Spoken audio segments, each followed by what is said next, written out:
नमस्कार साथियों, आप देख रहे हैं बिहार समाचार, जहां आपको मिलती है बिहार की दिन भर की ताजा और बड़ी खबरें। आज की पहली खबर, बिहार में गलत दस्तावेज से टीचर बनने वालों की जाएगी नौकरी, पैसे भी वसूलेगी। सरकार बिहार में गलत दस्तावेज देकर बहाल हुए शिक्षकों की सेवा समाप्त की जाएगी। शिक्षा विभाग ने TRE 1, 2 और 3 के तहत BPSSC से नियुक्त और वर्तमान में कार्यरत विद्यालय अध्यापकों के शैक्षणिक और प्रशैक्षणिक दस्तावेजों की जाँच 1 माह के अंदर कराने को कहा है। विभाग के माध्यमिक शिक्षा निदेशक सज्जन R ने यह आदेश सभी जिला शिक्षा पदाधिकारियों को दिया है। बिहार में आज से विधानसभा की सुरक्षा में 800 जवान तैनात 1 से 5 दिसंबर तक चलेगा। सत्र 1 से 5 दिसंबर तक चलने वाले बिहार विधानसभा सत्र को लेकर पुलिस प्रशासन की ओर से सुरक्षा के पुख्ता इंतजाम कर लिए गए हैं। इस बार 5 दिनों तक चलने वाले सत्र के दौरान सुरक्षा में 800 जवान तैनात किए गए हैं। पटना पुलिस की ओर से 3 पॉइंट्स: 1 यातायात व्यवस्था, 2 परिसर की सुरक्षा, 3 प्रोटोकॉल को फोकस किया गया है। पटना SSP कार्तिकेय के शर्मा ने बताया कि पर्याप्त संख्या में मजिस्ट्रेट और बल सुरक्षा में रहेंगे। विधानसभा और विधान परिषद की सिक्योरिटी से समन्वय बनाते हुए सभी तैयारी की गई है। सुबह से बल का डिप्लॉयमेंट रहेगा। यातायात को उसी के अनुसार से डाइवर्ट किया जाएगा। इसके लिए उस पॉइंट्स पर विशेष बल की भी प्रतिनियुक्ति होगी। राजद को 3 दिन में 300 भितरघातियों के मिले नाम, कई जगहों की सूची आना। अभी बाकी बिहार चुनाव 2025 में करारी हार झेलने के बाद लालू एवं तेजस्वी यादव की पार्टी राष्ट्रीय जनता दल RJD में भितरघातियों की सूची बनाई जा रही है। प्रमंडलवार बैठकों के दौरान बीते 3 दिनों की समीक्षा में पार्टी को 300 ऐसे भितरघातियों के नाम मिले हैं जिन्होंने राजद प्रत्याशियों के खिलाफ चुनाव में काम किया। राजद में हार की समीक्षा जारी है। अभी अन्य प्रमंडलों की बैठक होना बाकी है। नीतीश सरकार का तोहफा, 855 अधिकारियों को मिला प्रमोशन। नीतीश सरकार के एक ऐतिहासिक निर्णय के तहत बिहार सचिवालय सेवा के 855 अधिकारियों को प्रोन्नति दी गई है। इस संबंध में सामान्य प्रशासन विभाग की ओर से शनिवार को अधिसूचना जारी कर दी गई। यह तुरंत प्रभावी भी हो गया। अधिसूचना के अनुसार बिहार सचिवालय सेवा के 31 उप सचिवों को संयुक्त सचिव में, 57 अवर सचिवों को उप सचिव में, 226 प्रशाखा पदाधिकारियों को अवर सचिव में एवं 519 सहायक प्रशाखा पदाधिकारियों को प्रशाखा पदाधिकारी में प्रोन्नति दी गई है।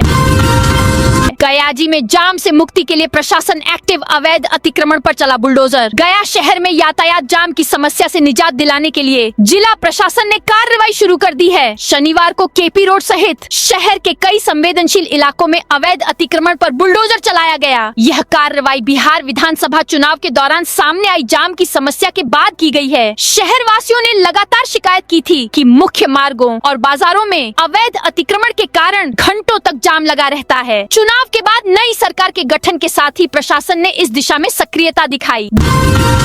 बिहार में 11 दिसंबर तक जमा होंगे SIR फॉर्म। 16 तारीख को जारी होगा ड्राफ्ट। देश में विशेष गहन पुनरीक्षण SIR प्रक्रिया की समय सीमा बढ़ा दी गई है। पश्चिम बंगाल में इसे बढ़ाकर 11 दिसंबर तक कर दिया गया है, तो केरल में भी 1 हफ्ते तक बढ़ा दिया गया है। बदले हुए शेड्यूल में चुनाव आयोग ने कहा कि पोलिंग स्टेशनों को ठीक करने या फिर से व्यवस्थित करने का काम 11 दिसंबर तक पूरा हो जाना चाहिए। कंट्रोल टेबल को अपडेट करने और ड्राफ्ट रोल तैयार करने का काम 12 दिसंबर तक पूरा हो जाना चाहिए से 15 दिसंबर तक किया जाएगा। चुनाव आयोग के 16 दिसंबर को ड्राफ्ट इलेक्टोरल रोल पब्लिश करने के बाद वोटर 15 जनवरी तक अपील या आपत्तियां दर्ज कर सकते हैं।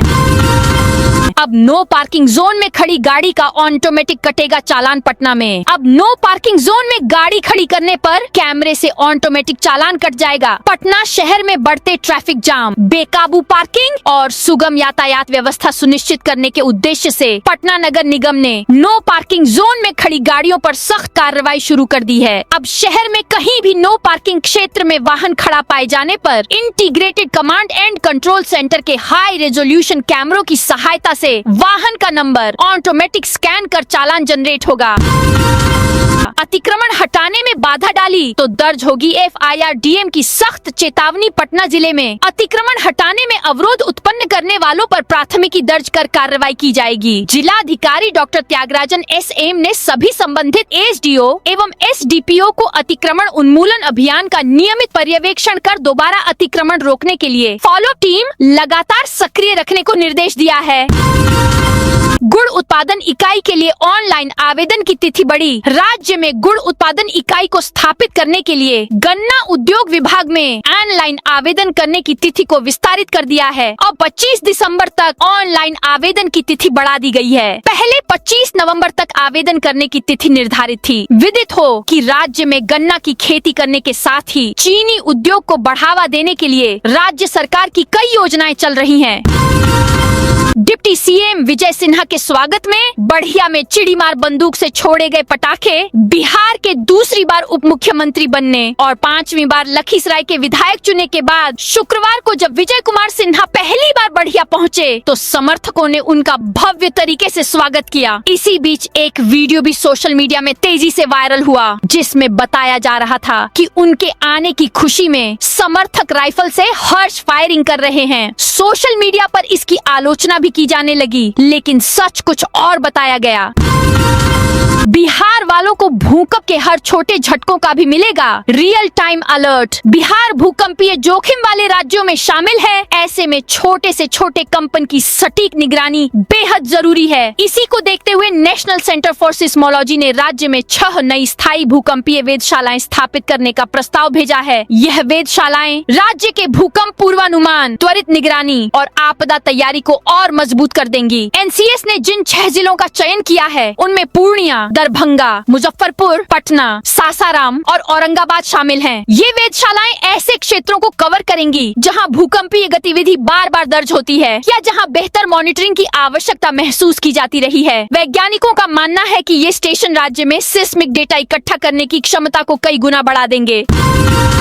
बिहार में एकला चलो की राह पर कांग्रेस। बिहार में कांग्रेस एकला चलो की राह पर आगे बढ़ेगी। इसके लिए प्रखंड से लेकर प्रदेश स्तर तक संगठन को मजबूत किया जाएगा। पार्टी की दिल्ली बैठक में इसकी पृष्ठभूमि तैयार हो चुकी है। बिहार में उसी रणनीति के साथ कांग्रेस अकेले ही रैलियों, सभाओं और कार्यक्रमों में दिखेगी। दिल्ली रैली में भीड़ जुटाने के लिए सदाकत आश्रम में 1 दिसंबर को जिलाध्यक्षों और फ्रंटल संगठन के प्रभारियों की बैठक बुलाई गई है। विधानसभा चुनाव में हार की समीक्षा के बाद कांग्रेस ने यह निर्णय लिया है। दिल्ली में राष्ट्रीय नेताओं के साथ प्रत्याशियों और बिहार प्रदेश कांग्रेस के जिम्मेवारों के साथ बैठक में इस पर सहमति बन चुकी है। पिछले 3 दिनों से कांग्रेस इस पर मंथन कर रही है।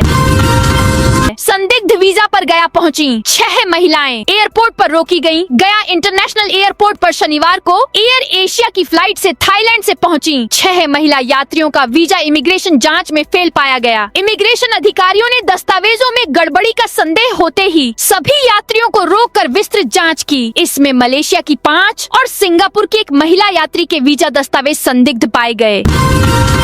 भागलपुर जमालपुर रेलखंड पर हाईटेंशन तार टूटकर ट्रैक पर गिरा। भागलपुर जमालपुर रेलखंड पर रविवार सुबह हाईटेंशन तार टूटकर गिर गया, जिसके चलते रेल परिचालन पूरी तरह बाधित हो गया। इससे यात्रियों को भारी परेशानियों का सामना करना पड़ा। घटना नाथनगर और मुरारपुर रेलवे स्टेशन के बीच पुरानी सराय के पास की है। तार टूटने के कारण दानापुर इंटरसिटी एक्सप्रेस ट्रेन सुबह 5 बजे से ही खड़ी हो गई। 43:43 पर नाथनगर रेलवे स्टेशन पर रोक दी गई। रेलवे प्रशासन ने माइकिंग के जरिए यात्रियों को बताया कि बिजली का तार टूटने के कारण मरम्मत कार्य जारी है। इसके पूरा होने के बाद ही ट्रेन परिचालन बहाल किया जाएगा।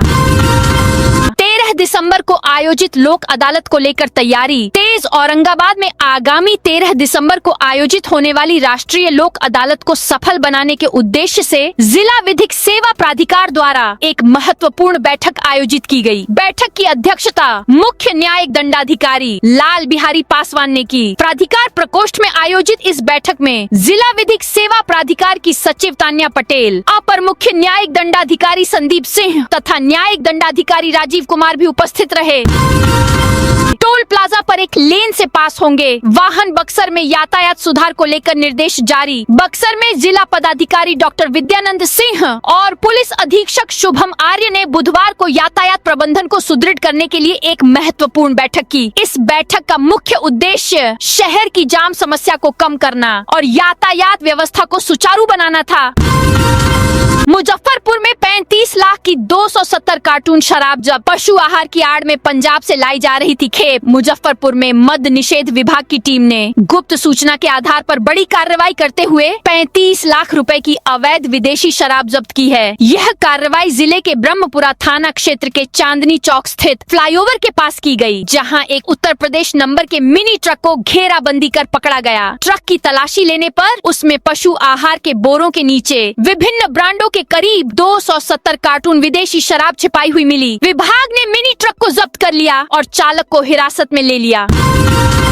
गैस कटर से एसबीआई एटीएम काटकर लाखों की चोरी। बक्सर में अपराधियों ने वारदात से पहले कैमरे पर किया स्प्रे। बक्सर के मुफस्सिल थाना क्षेत्र में शनिवार रात अपराधियों ने अखौरीपुर गोला स्थित भारतीय स्टेट बैंक एसबीआई के एटीएम को गैस कटर से काटकर लाखों रुपए चुरा लिए। यह घटना उसी स्थान के पास हुई जहां मुफस्सिल थाना पुलिस रात में गश्त की तस्वीरें सोशल मीडिया पर पोस्ट कर रही थी, जिससे पुलिस की सुरक्षा व्यवस्था पर सवाल उठ रहे हैं। एटीएम अखौरीपुर गोला निवासी संतोष चौरसिया के मकान में स्थापित था। संतोष चौरसिया ने बताया कि शनिवार शाम लगभग 7 बजे एसबीआई कर्मचारियों द्वारा एटीएम में नकदी डाली गई थी। एटीएम का शटर लॉक नहीं होने का फायदा उठाकर चोरों ने वारदात को अंजाम दिया। बांका में 16 अपराधियों पर कार्रवाई शुरू। अवैध बालू शराब माफियाओं पर ईसपी ने लिया एक्शन। बिहार में नई सरकार के गठन के बाद अपराध और अवैध कारोबार पर कड़ी कार्रवाई शुरू हो गई है। उप मुख्यमंत्री सम्राट चौधरी के निर्देश पर राज्य भर में पुलिस प्रशासन सक्रिय है। इसी क्रम में बांका जिले में भी अवैध बालू, शराब और अन्य आपराधिक गतिविधियों पर कड़ी कार्रवाई शुरू हो गई है। से अवैध संपत्ति अर्जित करने वाले माफियाओं पर शिकंजा कसा जा रहा है।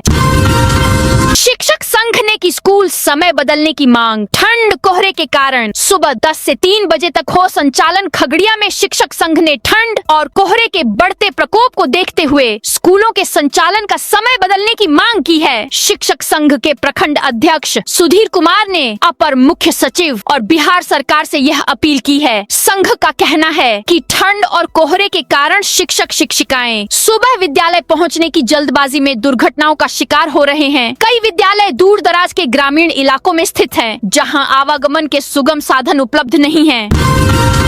गया में 1670 एकड़ में बनेगा इंडस्ट्रियल पार्क गया। जिलाधिकारी शशांक शुभंकर ने डोभी छतरा रोड पर 1670 एकड़ में प्रस्तावित इंडस्ट्रियल पार्क का स्थल निरीक्षण किया। इस दौरान अनुमंडल पदाधिकारी शेरघाटी, अंचलाधिकारी डोभी और अन्य संबंधित अधिकारियों ने नक्शे के माध्यम से पूरे औद्योगिक क्षेत्र की जानकारी दी। आज से अनिश्चितकालीन हड़ताल पर रहेंगे। सहकारिता प्रसार पदाधिकारी अपनी विभिन्न मांगों के समर्थन में 1 दिसंबर से जिले के सभी सहकारिता प्रसार पदाधिकारी अनिश्चितकालीन हड़ताल पर जा रहे हैं, जिसकी सूचना शनिवार को बिहार सहकारिता प्रसार पदाधिकारी संघ की ओर से जिला सहकारिता पदाधिकारी को पत्र देकर जानकारी दी है। दानापुर बेंगलुरु स्पेशल ट्रेन 2 हिस्सों में बंटियारा से खुलने के बाद कारीसात स्टेशन के पास कपलिंग टूटा। पटना आरा डीडीयू रेलखंड पर शनिवार को एक हादसा टल गया। दानापुर से बेंगलुरु सिटी जा रही बेंगलुरु स्पेशल ट्रेन अचानक कारीसात रेलवे स्टेशन के पास 2 हिस्सों में बट गई। चलती ट्रेन के बीच में ही कपलिंग टूट जाने से इंजन सहित सामने के कई डिब्बे आगे निकल गए, जबकि पीछे का हिस्सा ट्रैक पर ही रुक गया। अचानक हुए इस हादसे से यात्रियों में भारी अफरा तफरी मच गई और कुछ देर तक लोग दहशत में रहे। शाहनवाज हुसैन बोले, एसआईआर को लेकर बेवजह विवाद कर रही है बंगाल सरकार। पश्चिम बंगाल में एसआईआर को लेकर छिड़े विवाद के बीच भाजपा के राष्ट्रीय प्रवक्ता सैयद शाहनवाज हुसैन ने बड़ा बयान दिया है। उन्होंने कहा कि टीएमसी बेवजह विवाद कर रही है। चुनाव में हारना है तो एसआईआर को ही बहाना बना रही है। बांग्लादेशी घुसपैठियों के नाम कट जाएंगे, इससे वह डरे हुए हैं। बांग्लादेशी घुसपैठियों के दम पर टीएमसी चुनाव नहीं जीत सकती है। चाहे बंगाल हो या बिहार, उसकी तकदीर राज्य के ही लोग तय करेंगे, बांग्लादेशी आकर तय नहीं करेंगे। नालंदा में 39 पैक्स डिफॉल्टर घोषित कोऑपरेटिव बैंक का 12 करोड़ से ज्यादा बकाया। नालंदा जिले में 39 प्राथमिक कृषि साख सहकारी समितियों पैक्स को सेंट्रल कोऑपरेटिव बैंक ने डिफॉल्टर घोषित कर दिया है, जिसके चलते इस साल किसानों से धान खरीद नहीं कर पाएंगे। 15 नवंबर से जिले में धान खरीद की प्रक्रिया शुरू हो चुकी है, लेकिन इन 39 पैक्स के क्षेत्र में आने वाले हजारों किसानों को अपनी फसल बेचने के लिए वैकल्पिक व्यवस्था तलाशनी होगी। हरनौत प्रखंड के 21 कृषि कर्मियों पर गिरी गाछ पराली जलाने पर सख्ती। नालंदा जिले में पराली प्रबंधन और फसल अवशेष जलाने की घटनाओं पर अंकुश लगाने में विफल रहने पर कृषि विभाग ने बड़ी कार्रवाई की है। हरनौत प्रखंड में तैनात 17 किसान सलाहकार, 2 कृषि समन्वयक और 2 सहायक तकनीकी प्रबंधकों के वेतन भुगतान पर अगले आदेश तक रोक लगा दी गई है। जिला कृषि पदाधिकारी डीओ नितेश कुमार ने इन सभी 21 कर्मियों को 24 घंटे के भीतर शो कॉज नोटिस का जवाब देने का निर्देश दिया है। संतोषजनक उत्तर न मिलने पर विभागीय कार्रवाई की चेतावनी भी दी गई है। केंद्रीय मंत्री ललन सिंह का तेजस्वी हमला। पटना में बोले नेतागिरी करने चले थे। केंद्रीय मंत्री ललन सिंह ने नेता प्रतिपक्ष तेजस्वी यादव और महागठबंधन पर तीखा हमला बोला है। पटना में मीडिया से बातचीत के दौरान उन्होंने कहा कि नेतागिरी करने चले थे, देख ही रहे हैं ना कहां सिमट गए। विपक्ष के नेता मुश्किल से बने हैं। उन्होंने दावा किया कि तेजस्वी यादव अब न तो पहले जैसी सक्रियता दिखा रहे हैं और न ही जनता के बीच उनकी पकड़ बची है। जगत गुरु राम भद्राचार्य बोले पत्नी सिर्फ आनंद का साधन। जगत गुरु राम भद्राचार्य सोशल मीडिया पर फिर ट्रोल हो रहे हैं। उनका एक वीडियो वायरल हो रहा है जिसमें उन्होंने वाइफ शब्द का फुल फॉर्म समझाया। उनका एक बयान वायरल हो रहा है जिसमें वे कह रहे हैं पत्नी सिर्फ आनंद का साधन है। आरजेडी प्रवक्ता कंचना यादव ने जगत गुरु राम भद्राचार्य के बयान पर कहा, इस तरह के बयान महिलाओं का अपमान है। 15 दिनों में साफ हो जाएगी दिल्ली की हवा। सीएम रेखा गुप्ता ने लिया एक्शन। प्रदूषण से निपटने के लिए public works department PWD 13 pollution hotspot पर मिस्ट स्प्रे सिस्टम लगाएगा। इस स्कीम के तहत 305 बिजली के खंभों पर यह सिस्टम लगाया जाएगा। पीडब्ल्यूडी ने सर्वे करके इन सिस्टम के लिए जगहों का चुनाव कर लिया है। डिपार्टमेंट के मुताबिक इस प्रोजेक्ट के लिए टेंडर प्रोसेस आखिरी स्टेज में है। उम्मीद है कि यह फैसिलिटी अगले 15 से 20 दिनों में चालू हो जाएगी। कुछ दिन पहले मुख्यमंत्री रेखा गुप्ता ने पॉल्यूशन हॉटस्पॉट पर मिस्ट स्प्रे सिस्टम लगाने का ऐलान किया था। मोतिहारी में 3 जगह एनआईए की रेड फेक करेंसी। हवाला मामले में कार्रवाई। मोतिहारी में रविवार सुबह 4:30 बजे राष्ट्रीय जांच एजेंसी एनआईए की टीम ने दबिश दी है। जिले में 3 जगह रेड हुई है। जांच एजेंसी की एक टीम चकिया थाना क्षेत्र के कोयला बेलवा गांव पहुंची। वहीं आदापुर थाना क्षेत्र में 2 अलग अलग जगह पर छापामारी की जा रही है। मामला साइबर फ्रॉड, नकली नोट और हवाला कारोबार से जुड़ा बताया जा रहा है। चकिया में एनआईए की टीम दिवंगत नारायण पाठक के घर पहुंची। नारायण पाठक की बेटी प्रियंका की शादी नेपाल के रहने वाले धीरज तिवारी से हुई थी। प्रियंका की मौत के बाद भी उसके खाते से करोड़ों के लेन देन हुए। एनआईए ने धीरज को गिरफ्तार कर लिया है। तो दोस्तों, यह थी आज बिहार की दिन भर की ताजा और बड़ी खबरें। अब कल मिलते हैं नई खबरों के साथ।